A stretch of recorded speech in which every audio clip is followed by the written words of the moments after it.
So I am working on an animated short film and I'm working on the voices for this short film. But I have a problem, and that is right now it's just me working on this project. So, how did I record a voice that sounded like this? Yeah. Did you know him? So, this is actually based off of recording of me talking, but of course you'll notice that it doesn't actually sound like me.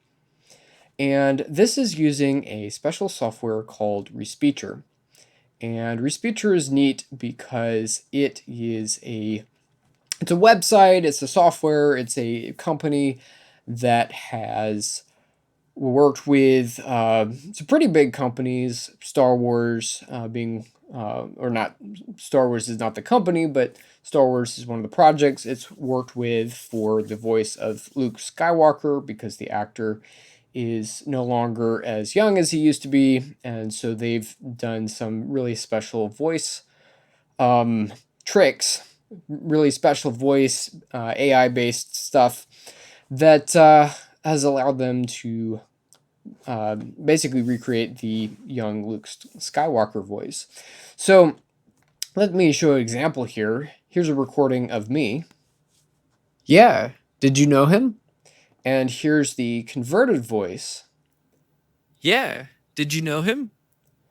So even though the it's just me recording in a it's not really a studio. I have a mic and I have a isolation filter on my mic, and that's pretty much it. So nothing super fancy. I have a Blue Spark digital, um, and so yeah, I just recorded this. I ran some noise reduction on it because I think that helps with the conversion process with Respeecher. And then you just pretty much upload it, and Yeah. Did you know him? you get a pretty cool result. Now, this has a few things that, while I really like the quality, it has a few things that kind of stand out. To me, it sounds a little bit, I'm not sure how to describe it, a little bit buzzy. So, what, what I did is I exported this, and let me switch things over to, whoops. Let me see if I can switch over. Here we go to this window. And so this is Adobe Podcast, which is a AI based. I'm using a lot of AI based tools here, and I am using their AI based speech enhancement to go from what you just heard to this. Yeah. Did you know him? Not much of a difference in some ways, but let's switch back now and take a look at the difference here in RX. And this is a audio editor specifically for repairing and enhancing audio. Now, I had thought about using this tool for improving the quality, but just I found it simpler to use Adobe Podcast, and you pretty much upload it and then you can convert it and then download it, and thankfully you can download a WAV file, so it's decently high quality. But let's take a look at before and after, and this is the spectral waveform analyzer. I think that's the full name. I can't remember exactly, but yeah. So here's the audio, and you can see where the voice is speaking. You can see the rest of the empty space where there's some noise, and of course it's depicted visually as noise, which is pretty cool. I really recommend, even if you just get the RX Elements package, which is the cheapest version, it's worth taking a look at, because I mean it's visual representation of audio is really pretty cool and helps you understand audio even if you don't do a whole lot with it. Yeah. Did you know him? So one of the things that stand out to me is it looks like there's some gaps in the frequencies here. These are high frequencies, so they're not necessarily super important. Yeah. Did you know him? but it just kind of stands out. And some of the clips sound kind of buzzy. There's a lot of things we could do. We could use breath control and some other options to help clean that up. And I might still do that for like the final version, but here we go with the Adobe enhanced version.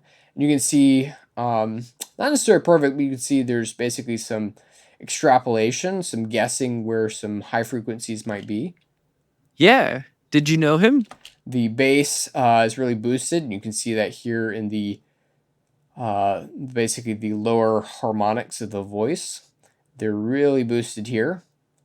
And that's pretty cool. We can see that visually. It's kind of like a neon sign. Yeah. Did you know him?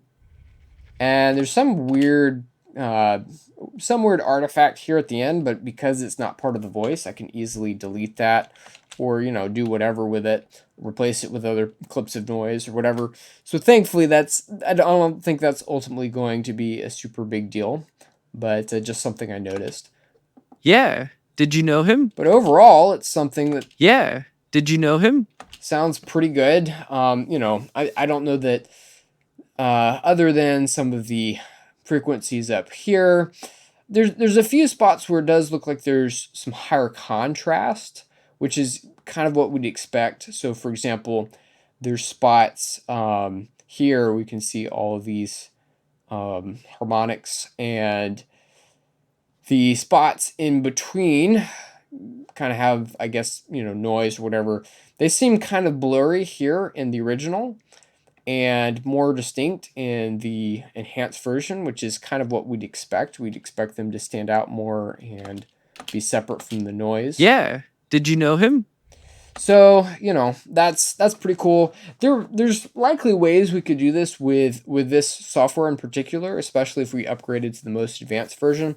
It's just one of those things where I found the Adobe option was a lot faster, and at least for right now it's free. So, that's pretty cool. So I'm using AI on top of AI, but getting some good results. So all that to say, I have a lot of tools here that really aren't too expensive. So Respeecher comes at a cost, of course. It's kind of the first of its kind. I'm sure new softwares will come out that offer voice conversion, but right now Respeecher is pretty much the big player in that arena for that space. So with that, I think it currently costs around $200 per month. However, they recently added a tier where you could pay for I think it's $30. You get a certain amount of minutes. I think it's 9 seconds. I'm trying to calculate here. So I believe $30 will get you about 5 minutes of converted voice, and of course that doesn't sound like a lot until you realize that's all back to back to back, right? Unlike a a short film, which is going to have a lot of pauses and things of that nature. For if you're just talking about the raw audio, then you're really not going to have to think about that quite as much. So that really is not a terrible deal, especially because it's cheaper than hiring an actor. Now, that said, there's definitely some advantages to hiring an actor, and that is that they're generally going to be better. Like, I'm not an actor, and so I'm doing my best, but there may be a time and place for me to replace some of these voices, replace the actor with someone else, and then just do the voice conversion to make sure the voices are consistent. Or at some point, I may or may not switch to another platform. We'll see. But some really, really cool options for artists. So, and then RX Elements is pretty cool.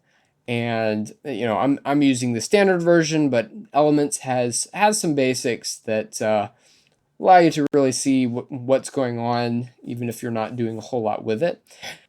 And then finally, we have the Adobe Podcast option for enhancing the speech.